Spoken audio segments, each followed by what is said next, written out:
شریعت محمدی میں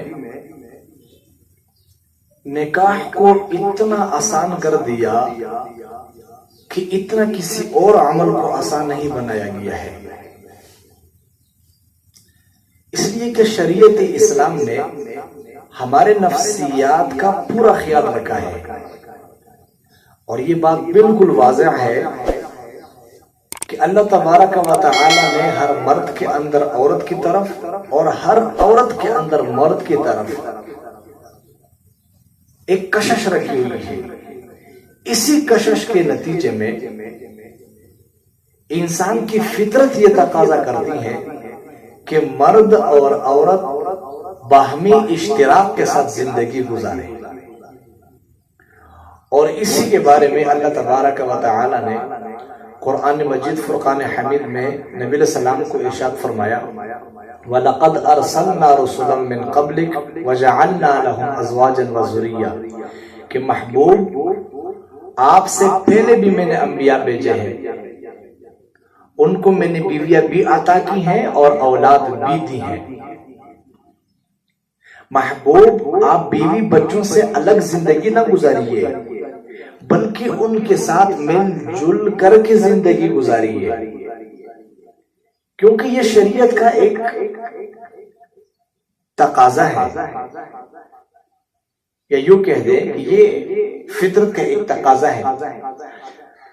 اسی وجہ سے اسی فطرتی تقاضے کو پورا کرنے کے لیے اللہ پاک نے جائز طریقوں کو اتنا آسان کر دیا کہ کوئی رکاوٹ نہیں ہوئی، کوئی پابندی عائد نہیں ہوئی. اس لیے نبی علیہ السلام نے ارشاد فرمایا کہ اعظم النکاح برکتاً، سب سے برکت والا نکاح وہ ہے کہ جس کے اندر مشقت کم ہو.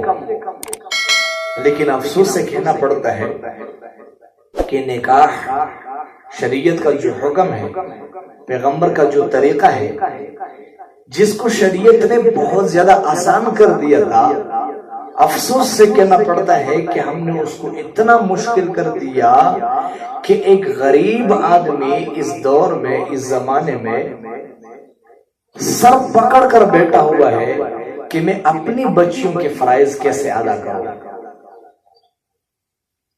کل پرسوں ایک صاحب ملے اور انہوں نے کہا کہ مولانا میں نے اپنی بچی کو ابھی رخصت کیا ہے، لیکن ان کی رخصتی پر جو خرچے ہوئے ہیں، جو اخراجات ہوئے ہیں، یوں سمجھیے کہ گھر میں نے جھاڑو لگا دیا. تو میں نے کہا کیوں، کیسے، کیا ہوا؟ تو انہوں نے کہا کہ میں نے جہیز میں یہ بھی لے کر دیا، یہ بھی لے کر دیا، یہ بھی لے کر دیا. میں نے کہا اللہ کے بندے، جہیز میں یہ ساری چیزیں آپ نے لے کر دی. جہیز تو بہن بیٹی کو لے کر دینا ناجائز اور حرام ہے، تو آپ نے جہیز میں اتنی چیزیں کیوں لے کر دی ہیں؟ تو وہ میری طرف متوجہ ہو گئے، بولنا آپ یہ کیا کہہ رہے ہیں؟ جی میں صحیح کہہ رہا ہوں. جہیز یہ تو ہندو کا طریقہ ہے، ہم نے پیغمبر کے طریقوں کو چھوڑ کر جب سے ہم نے ہندو کے رسوم اور رواج کو اپنایا ہے تو پھر ہمارے لیے نکاح بجائے کہ ایک عبادت، آج وہ ہمارے لیے ایک غضب کا شکل اختیار کر گیا ہے. کیوں؟ اس لیے کہ ہم نے نبی علیہ السلام کے طریقے کو چھوڑ دیا ہے.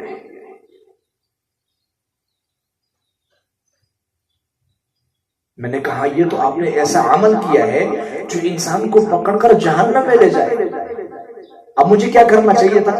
میں نے کہا آپ کو یہ کرنا چاہیے تھا کہ آپ اس موقع پر بچے کو ایسے ہی رخصت کر دیتے، بعد میں بحیثیت ایک باپ آپ ان کو کہتے بھئی یہ فلانی کمپنی کا فریج ہے، یہ آپ کے لیے میں بطور ہدیہ اور تحفہ لے کر کے دے رہا ہوں، یہ گفٹ ہے میرے طرف سے.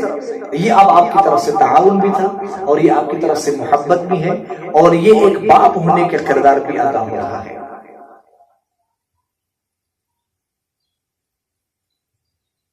آپ بعد میں بطور گفٹ ایک ایک چیز، دو چیزیں، وہ ساری چیزیں بعد میں پوری کر دے جو آپ نے جہیز میں دینا ہے، لیکن جہیز ناجائز اور حرام ہے.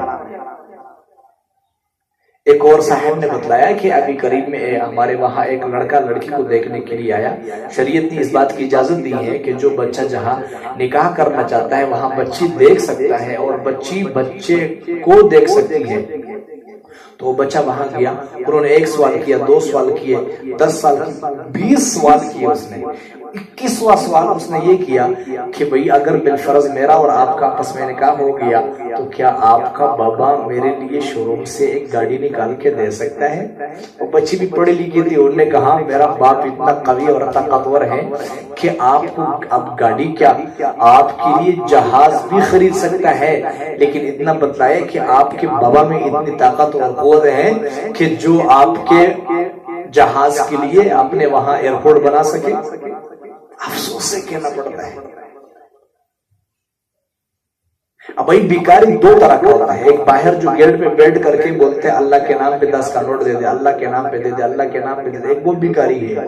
اور ایک آج کے معاشرے میں یہ بھی بیکاری ہے جو بچے والوں کو تنگ کرتے ہیں, یہ بھی لے کر کے دینا ہے, اور فریج فلانے کمپنی کا لے کر دینا ہے, فرنیچر فلانے مارکیٹ میں, وہ فلانا جو بنانے والا ہے, وہ جو کاریگر ہے انہی کا لے کر دینا ہے.